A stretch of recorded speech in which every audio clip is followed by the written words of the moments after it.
खुलुमबाय लोगोफोर, नोंथांमोनखौ बड इनफ पइन्ट चेनेलाव गोजोन फुंबिलिनि बयनिसिमबो गाहाम हामलायनाय बावहरग्रोनाय जाबाय। आं दिनै नोंथांमोननि सिगाङाव राशि बायदियै सानसेनि फानजामुथिनि भिडिअ लानानै फैदों।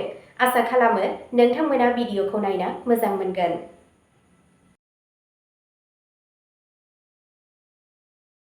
दिनै 1 अक्ट'बर 2025 मायथाइ एबा 14 आसिन दान 1432 मायथाइ बुधबार। गिबियावनो दङ मेष राशि। मेष राशिनि गिबि आखरानो जादों ए, एल, इ, आइ आरो वाइ। दिनैनि साना नोंथांनि थाखाय गोदान गोहो आरो थुलुंगाखां लानानै फैदों। खामानि थिलियाव जौगाथाय आरो सिनायथिनि जाथावना थायो। फालांगियाव बाहागो लानाया मुलाम्फा गोनां जागोन आरो गोदान बिथांखिफोरा मोजां फिथाय होगोन। नोंथाङा नखराव गोजोन आरो हेफाजाब मोनगोन। फरायसाफोरा फरायनायाव साबसिन फिथाय मोनगोन। सावस्रिया मोजां जागोन आरो दावबायनाया मोजां जागोन। नोंथांनि दिनैनि खाफालगोनां दिगआ जादों सा-सोनाब, खाफालगोनां अनजिमाया जादों 14 आरो खाफालगोनां गाबआ जादों खमला गाब। बृषभ राशि। बृषभ राशिनि गिबि आखरानो जादों बि आरो इउ। दिनै रांखान्थियारि बिथिङाव मुलाम्फा जागोन आरो थालांनाय खामानिफोरा आबुं जागोन। नोंथांनि साख्रियाव खस्थ' खालामनाया फिथाय होगोन। फालांगिरिफोरा गोदान रादाय खानायनि गेजेरजों जाफुंसार जागोन। नखराव गोरोबलायनाय आरो गोजोन थागोन। फरायसाफोरा गावनि फरायनायाव दावगानो खाबु मोनगोन। सावस्रिया मोजां थागोन। खुलुमनाय आरो आरज गाबनाया इसिङारि गोहो होगोन। नोंथांनि दिनैनि खाफालगोनां दिगआ जादों खोला, खाफालगोनां अनजिमाया जादों 22 आरो खाफालगोनां गाबआ जादों रोजा निला गाब। मिथुन राशि। मिथुन राशिनि गिबि आखरानो जादों के आरो जि। दिनै मानसिफ्रा नोंथांनि सानस्रिफोरखौ गनायगोन। नोंथाङा खामानियाव गोदान बिबानफोर मोनगोन। फालांगियाव गोदान सौदा मुलाम्फा जागोन। नखराव गोजोन थागोन। फरायसाफोरा फोथायथिजों जाफुंसार जागोन। सावस्रिया मोजां जागोन। धोरोमारि हाबाफारिफोरा नोंथांनि गोसोआव गोजोन आरो सकारात्मकता लाबोगोन। नोंथांनि दिनैनि खाफालगोनां दिगआ जादों सानजा खोला, खाफालगोनां अनजिमाया जादों 10 आरो खाफालगोनां गाबआ जादों रेजें सना गाब।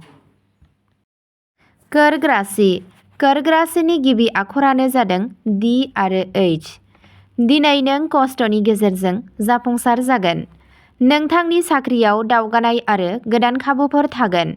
फालांगिरिफोरनि थाखाय साना दिदोम आरो मुलाम्फा गोनां जागोन। नखराव गोजोन थागोन। फरायसाफोरा गावसोरनि फरायनायाव जर'खा जाफुंसार जागोन। सावस्रिया मोजां जागोन नाथाय मेंनायनिफ्राय गोजानाव था। आरज गाबनाया मोजां फिथाय मोनगोन। नोंथांनि दिनैनि खाफालगोनां दिगआ जादों सा-सोनाब, खाफालगोनां अनजिमाया जादों 4 आरो खाफालगोनां गाबआ जादों मुक्ता गुफुर गाब। सिंह राशि। सिंह राशिनि गिबि आखरानो जादों एम आरो टि।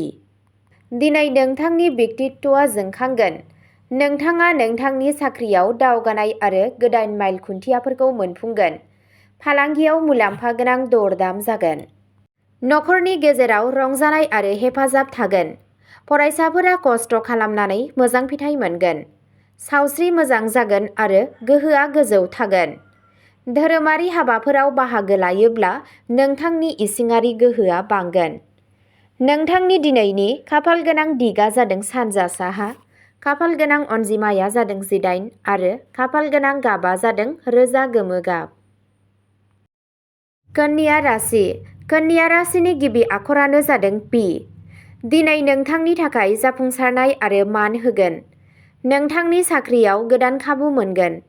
फालांगियाव दिदोम मुलाम्फा आरो गोदान बिथांखिफोर थागोन। नखराव गोजोन आरो अननाय थागोन।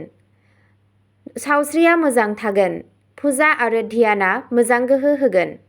नोंथांनि दिनैनि खाफालगोनां दिगआ जादों सोनाब खोला, खाफालगोनां अनजिमाया जादों 7 आरो खाफालगोनां गाबआ जादों रेजें गोथां गाब।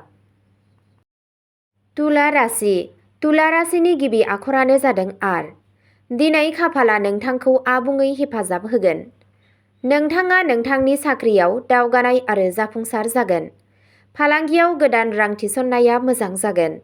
नखराव गोरोबलायनाय आरो अनलायनाया थागोन। फरायसाफोरा खस्थ'नि गेजेरजों दावगागोन। सावस्रिया मोजां जागोन।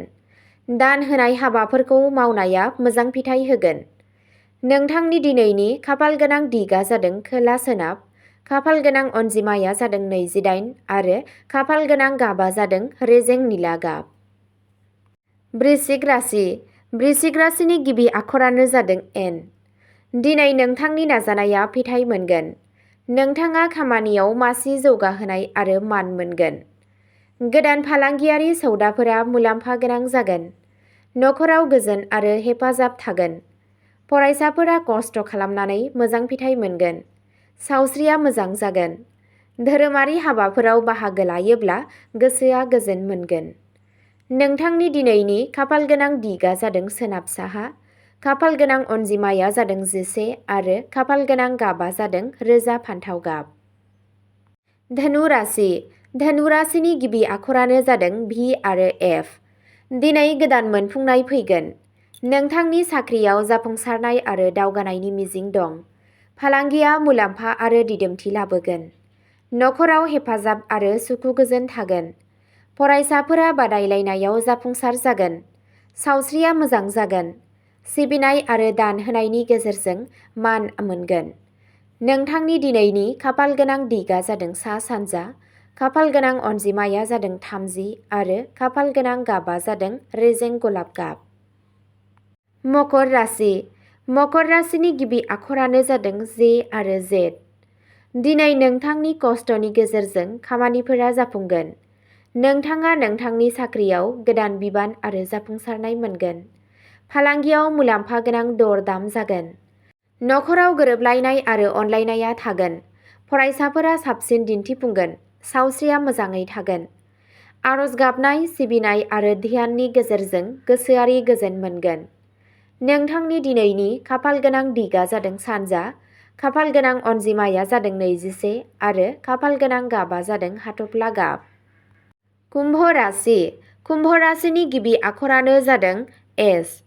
दिनै नोंथांनि साननायफोर आरो बिथांखिफोरा जाफुंसारगोन। नोंथाङा नोंथांनि साख्रियाव मान आरो जौगाथाय मोनगोन। फालांगियाव गोदान गोदान खाबु आरो मुलाम्फा जागोन। नखराव गोजोन थागोन। फरायसाफोरा फरायनायाव जाफुंसार जागोन। सावस्रिया मोजां थागोन। धोरोमारि हाबाफोराव बाहागो लायोब्ला नोंथांनि इसिङारि गोहोआ बांगोन। नोंथांनि दिनैनि खाफालगोनां दिगा जादों सोनाब खोला, खाफालगोनां अनजिमाया जादों 16 आरो खाफालगोनां गाबा जादों रोजा निला गाब। मीन राशि। मीन राशिनि गिबि आखरानो जादों सि। दिनै सोरजिलु आरो धैर्य लाखिनाया जाफुंसारगोन। नोंथाङा खामानियाव बाख्नायनाय आरो मासि जौगाहोनाय मोनगोन।